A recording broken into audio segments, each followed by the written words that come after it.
فدرت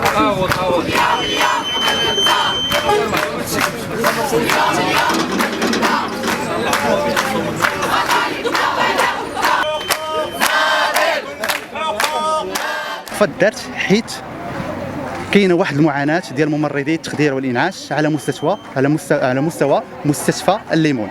في هذا اليوم هذا اللي هو تصادف مع 8 مارس اليوم العالمي للمراه، جينا ندقوا ناقوس الخطر في مستشفى الليمون على ان سلامه المراه الحامل في خطر. علاش؟ حيت كاين غياب اطباء التخدير والانعاش خلال فتره المداومه. حنا اليوم جينا بمطالب مشروع يعني كيفاش؟ يعني اول مطلب ديالنا هو انه نوفروا واحد السلامه لهاد النساء الحوامل. كيفاش؟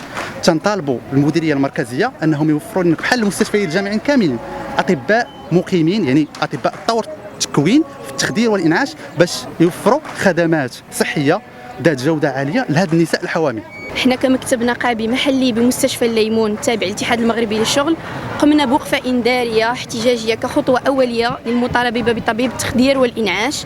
كما كتعرفوا المستشفى هذه سنوات هو كيشتغل بدون طبيب تخدير والانعاش، والممرض التخدير والانعاش هو اللي تيقوم بانجاز جميع ما يتعلق بالتخدير والانعاش.